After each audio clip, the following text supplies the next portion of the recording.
Hello students, स्वागत है आपका रितु मैम की क्लास में। NMMS परीक्षा की ज़ोरदार तैयारी के लिए जुड़ी है हमारे चैनल से। आज हम सीखेंगे रीजनिंग का चैप्टर 14 आकृति सादृश्यता। फिगर एनोलॉजी बोलते हैं इसे, इंग्लिश में क्या बोलते हैं? Figure analogy. तो पहले हमें आकृति सादृश्यता की डेफिनेशन समझनी चाहिए। डेफिनेशन मतलब परिभाषा। तो चलिए स्टार्ट करते हैं आज की क्लास। सादृश्यता का शाब्दिक अर्थ समानता होता है। सादृश्यता का शाब्दिक अर्थ क्या होता है? शाब्दिक मतलब शब्द का अर्थ होता है समानता। ऐसी आकृतियाँ जो देखने में किसी भी प्रकार से आपस में एक निश्चित संबंध रखती हैं, उनका ऐसा गुण आकृति सादृश्यता कहलाता है। उनका ऐसा गुण क्या कहलाता है? आकृति सादृश्यता। पहला पॉइंट है, आकृति सादृश्यता के प्रश्नों में आकृतियों के दो युग्म दिए होते हैं। आकृति सादृश्यता के प्रश्नों में क्या होता है? दो युग्म दिए होते हैं। युग्म मतलब जोड़ा। किसी भी चीज़ के दो चीज़ें उसे जोड़ा बोलेंगे, ठीक है। कोई भी दो वस्तु मान लो, उसे जोड़ा बोलते हैं। जोड़ा हमेशा दो का होता है। तो यहाँ पर क्या होगा? प्रश्नों में आकृतियों के दो जोड़े होंगे, ठीक है। युग्म मतलब जोड़ा। पहले युग्म की दोनों आकृतियों के बीच जो संबंध होगा क्या होगा? दो जोड़े होंगे। पहली आकृति और दूसरी आकृति थी, एक जोड़ा हो गया। फिर यहाँ पर तीसरी और चौथी, दो आकृति ये हो गई और दो ये, ठीक है। ये हो गए युग्म। यहाँ पर क्या बताया जा रहा है कि पहले युग्म की दोनों आकृतियों में जो संबंध होगा वही संबंध दूसरी युग्म की दोनों आकृतियों के बीच होगा, ठीक है। वही दूसरे युग्म की आकृतियों के बीच स्थापित करते हुए हमें क्या करना है? वही संबंध दोनों के बीच होगा और उसमें से एक आकृति के स्थान पर प्रश्नवाचक चिन्ह होगा, ठीक है। तो पहले युग्म को समझते हुए हमें क्या करना है? दूसरे युग्म में दूसरी आकृति के स्थान पर सही आकृति रखने के लिए हमें पहली आकृति को समझना है। आकृति में सही आकृतियों का चयन करते हैं, ठीक है। वही दूसरे युग्म की आकृतियों के बीच स्थापित करते हुए उत्तर आकृति जो दी होती है उनमें से हमें सही आकृति का चयन करना होता है, ठीक है। आकृति सादृश्यता के प्रश्नों के लिए निर्देश दिया हुआ है। तो पहले हम निर्देश को समझेंगे कि आकृति सादृश्यता के प्रश्नों को हल करने के लिए मुख्य चीज़ें जो जाननी है उसे हम समझते हैं। चलिए, निम्न प्रश्नों में प्रश्न आकृतियाँ, निम्न मतलब नीचे प्रश्नों में प्रश्न आकृतियाँ तथा उत्तर आकृतियाँ दी गई हैं। नीचे प्रश्नों में प्रश्न आकृतियाँ और उत्तर आकृतियाँ दी गई हैं। प्रश्न आकृति में दो युग्म हैं, ठीक है। युग्म मतलब जोड़ा होता है। जोड़ा क्या होता है? जोड़ा दो चीज़ों का होता है। कोई भी दो चीज़ हो सकती हैं, दो आकृति हो सकती हैं, दो इंसान हो सकते हैं, ठीक है। दो वस्तुओं का उसे जोड़ा कहते हैं, ठीक है। यहाँ पर दो आकृति है तो इसे कहेंगे जोड़ा। जोड़ा मतलब युग्म। पहले युग्म की पहली आकृति, ये पहला युग्म हुआ और ये दूसरा युग्म, ठीक है। ये है दूसरा युग्म। तो पहले युग्म की पहली आकृति दूसरी आकृति से निश्चित संबंध रखती है। दूसरी आकृति से निश्चित संबंध रखती है। इस आकृति का और इस आकृति का एक निश्चित संबंध है इन दोनों के बीच। वही संबंध दूसरे युग्म में होगा। और ये इन दोनों में जो संबंध होगा वही संबंध दूसरे युग्म मतलब कि इन आकृतियों के जोड़े में होगा वही संबंध, ठीक है। तथा प्रथम युग्म के आधार पर, प्रथम पहले जोड़े के आधार पर दूसरे युग्म में भी वही विशेष संबंध को समझते हुए, दूसरे जोड़े में भी वही विशेष संबंध को समझते हुए हमें उत्तर आकृतियों में से सही आकृति चुननी है जिससे दोनों युग्म में समान संबंध रहे, ठीक है। यहाँ पर प्रश्न आकृतियाँ दी हुई हैं। पहले हम इन दोनों आकृतियों के बीच समझना है कि इनके बीच क्या संबंध है और इन दोनों के आधार पर ही हमें इसे भी समझना है, ठीक है। जो संबंध इन दोनों में होगा वही संबंध इसमें होगा। तो इस संबंध के आधार पर यहाँ पर कौन सी आकृति आना चाहिए उसे हम उत्तर आकृतियों में से चुनेंगे, ठीक है। तो चलिए यहाँ पर समझते हैं। देखिए यहाँ पर आकृति के कोने पर बिंदु दिए हुए हैं, ठीक है। और आकृति में कितनी रेखाएं, 1 2 3। और जब दूसरी आकृति है तो उसमें एक रेखा बढ़ी हुई है, ठीक है, एक बढ़ गई है। यहाँ पे 3 रेखाएं थी और यहाँ पर 4, 1 2 3 4, ठीक है। अब यही संबंध इसमें होगा, जैसे कि यहाँ पर प्रत्येक कोने पर बिंदु है और यहाँ पर 4 रेखाएं दी हुई हैं, तो इसका मतलब है इस वाली इसमें जो आकृति होगी उसमें 5 रेखाएं होनी चाहिए, ठीक है, 5 रेखाएं। तो इसमें से हमें सही आकृति छांटनी है कि किसमें 5 रेखाएं हैं, ठीक है। देखिए यहाँ पर 1 2 3 4 5 6, ये भी वो आकृति नहीं है जो हमें चाहिए, क्योंकि हमें यहाँ पर ऐसी आकृति चाहिए इसमें 5 रेखाएं हों और कोने पर बिंदु जो है, बिंदु एकदम बंद होने चाहिए, ठीक है, सर्कल नहीं होना चाहिए, जैसे कि ये सर्कल होता है तो बीच में स्पेस होता है, वो नहीं, ठीक है। और यहाँ पर इसमें भी 6 रेखाएं, 1 2 3 4 5 6, और यहाँ पर भी बिंदु इस तरीके से नहीं दिए हुए हैं, तो ये भी नहीं होगी। ये देखिए यहाँ पर भी 6 रेखाएं हैं, 1 2 3 4 5 6, तो ऑप्शन नंबर डी, 1 2 3 4 5 रेखाएं हैं, ये परफेक्ट आकृति है।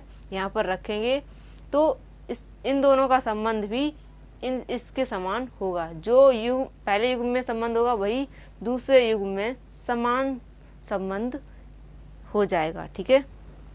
और ऑप्शन नंबर डी सही आंसर हो जाएगा। तो यहाँ पर हम ऑप्शन नंबर डी लगाएंगे, ठीक है। और यहाँ पर हम ये आकृति बनाएंगे, ऑप्शन नंबर डी ये सही आंसर हो जाए, और यही आकृति हमें यहाँ पर भरनी है। ए बी सी चारों ऑप्शन में से ऑप्शन नंबर डी की आकृति सही आंसर हो जाएगा, ठीक है। तो ये वाली आकृति यदि हम यहाँ पर लिखेंगे तो ये सही आकृति होगी, ठीक है। इन दोनों का वही संबंध बनेगा जो इन दोनों में है। यहाँ पर हम प्रत्येक कोने पर बिंदु बना देंगे, ये हो गया हमारा सही आंसर। इसी तरीके से हमें उत्तर आकृतियों में से सही आकृति छांटनी होती है। प्रश्न नंबर 2 दिया हुआ है, देखिए पहले समस्या आकृति दी हुई है, समस्या आकृति चाहे उसे प्रश्न आकृति भी कह सकते हैं, ठीक है। तो यहाँ पर समस्या आकृति दी हुई है, उसके बाद उत्तर आकृति दी हुई है। तो पहले हमें जो समस्या आकृति है उसके पहले युग्म को समझना है कि इन दोनों पहले युग्म में दोनों आकृतियों के बीच क्या संबंध है, ठीक है। देखिए यहाँ पर 2 सर्कल है और यहाँ पर एक ही सर्कल है, ठीक है। तो यहाँ पर 2 चतुर्भुज है, तो इसका मतलब यहाँ पर क्वेश्चन मार्क की जगह क्या होना चाहिए, केवल चतुर्भुज होना चाहिए। ये क्वेश्चन बहुत ही आसान है। हमारी ये वीडियो देखने के बाद आपको कोई भी ऐसा क्वेश्चन नहीं बचेगा सादृता का जो आपसे ना हो सके। देखिए यहाँ पर उत्तर आकृतियों में से चुनना है कि यहाँ पर कौन सी आकृति बननी चाहिए, ठीक है। तो यहाँ पर देखिए ये छोटा चतुर्भुज ये भी नहीं होगा, ठीक है। ये आयत है ये भी नहीं होगा, और ये भी आयत है ये भी नहीं होगा। तो ऑप्शन नंबर 2 ये सही हो जाएगा। यहाँ पर ये वाला चतुर्भुज बनेगा, ठीक है। ऑप्शन नंबर 2 ये सही है। अब देखिए यहाँ पर जो पहले युग्म के दोनों आकृतियों में संबंध है वही संबंध दूसरे युग्म के दोनों आकृतियों में है, ठीक है। इसी तरीके से हमें प्रत्येक क्वेश्चन को सॉल्व करना है। देखिए ये क्वेश्चन आप जितने सॉल्व करेंगे उतने ही आप इन प्रश्नों को सॉल्व करने के लिए एक्सपर्ट हो जाएंगे। तो यहाँ पर देखिए प्रश्न नंबर 3 दिया हुआ है, त्रिभुज है उसमें कुछ लाइनें हैं, ठीक है, और उसके बाद चतुर्भुज है। तो यहाँ पर देखिए कितनी लाइन है, 1 2 3 4, ठीक है। और यहाँ पर चतुर्भुज है उसके अंदर 3 लाइनें हैं, ठीक है। तो यहाँ पर कौन सी आकृति होना चाहिए? पहली बात यहाँ पर ये देखिए कितनी लाइन है, 1 2 3 4 5, ठीक है। तो हमें भी यहाँ पर कुछ ऐसी आकृति चाहिए जिसके अंदर ये रेखाएं जो है घटनी चाहिए। ठीक है, ये वाली रेखाएं जो घटनी चाहिए और ये जो आकृति है उसमें एक रेखा बढ़नी चाहिए। तो यहाँ पर देखिए ये भी नहीं है, ये तो इसके समान है। ठीक है, यहाँ पर अगर पांच रेखाएं हैं, 1 2 3 4 5, तो इसमें जो आकृति होनी चाहिए उसमें 6 रेखाएं होनी चाहिए। ठीक है, और यहाँ पर बीच में कोई लाइन नहीं है तो उसमें एक लाइन होना चाहिए। ठीक है, क्योंकि एक लाइन जोड़नी है। ठीक है, तो यहाँ पर देखिए ये भी नहीं होगा, ये तो चतुर्भुज है। ठीक है, 6 भुजाओं का चाहिए हमें कोई आकृति, तो इसमें भी 3 भुजा, ये भी नहीं होगी।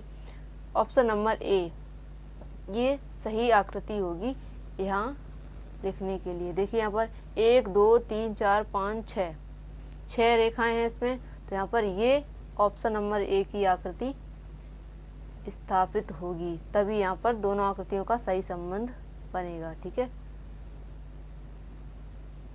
और इसके बीच एक रेखा होगी। ऑप्शन नंबर ए सही आंसर हो जाएगा, ऑप्शन नंबर ए। ठीक है, प्रश्न नंबर 4 दिया हुआ है। ये देखिए पहले समस्या आकृति दी हुई होती है, उसके बाद उत्तर आकृति। तो यहाँ पर देखिए 2 आकृतियों का युग्म है और यहाँ पर भी 2 आकृतियों का एक युग्म बनेगा। ठीक है, तो इन दोनों को हमें समझना है। यहाँ पर 4 रेखाएं 1 2 3 4, जिनका ऊपर की तरफ मुंह खुला हुआ है। ठीक है, इस आकृति का, और इस आकृति का नीचे की तरफ। इसका मतलब क्या है, इस आकृति को कैसा होना चाहिए, ये त्रिभुज है। ठीक है, ऊपर की तरफ है तो ये अगर पलट दिए जाए तो ये नीचे की तरफ हो जाएंगे। तो यहाँ पर ऐसा कौन सा चित्र बन रहा है, इनमें से उत्तर आकृतियों में से छांटना है। ये भी नहीं, ठीक है, ये भी नहीं और ये भी नहीं, ये है। ठीक है, देखिए यहाँ पर भी 3 आकृतियाँ हैं, 3 त्रिभुज हैं और नीचे की तरफ हैं। जैसे यहाँ पर ऊपर थे तो यहाँ पर नीचे कर दिए, तो यहाँ पर ऊपर हैं त्रिभुज तो रेखाओं के नीचे कर दिए जाएंगे यहाँ पर। ठीक है, तो यहाँ पर जो त्रिभुज बनेंगे वो रेखाओं के नीचे होंगे। ऑप्शन नंबर ए सही आंसर हो जाएगा, ऑप्शन नंबर ए। 5वां प्रश्न दिया हुआ है, यहाँ पर भी आकृतियों का पहला युग्म और दूसरा युग्म। तो यहाँ पर पहले युग्म को हमें समझना है। ठीक है, देखिए यहाँ पर एरो का जो ये तीर है, इसमें तो नीचे को लगा है और इसमें बाईं तरफ। ठीक है, एरो का निशान बाईं तरफ की साइड लगा है। यहाँ पर देखिए तो ये वाला ऊपर पहुँचेगा इस वाली आकृति में और ये वहीं का वहीं स्थिर है। तो इस आकृति में भी देख सब में चतुर्भुज है, तो यहाँ पर पहले हम क्वेश्चन मार्क की जगह चतुर्भुज बनाएंगे। अब यहाँ पर ये जो तीर की निशान है, ठीक है, वो कैसे लगेंगे। देखिए पहली बात, यहाँ पर इधर था तो ऊपर हो गया।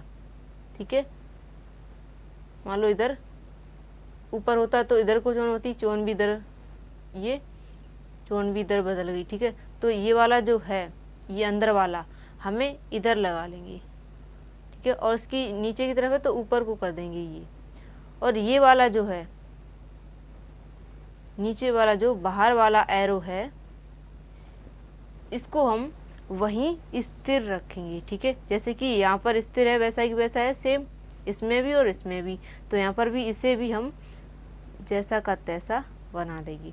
तो इस टाइप की आकृति उत्तर आकृतियों में से कौन सी है। देखिए यहाँ पर ऑप्शन नंबर 4 सही आंसर हो जाएगा हमारा, ऑप्शन नंबर 4।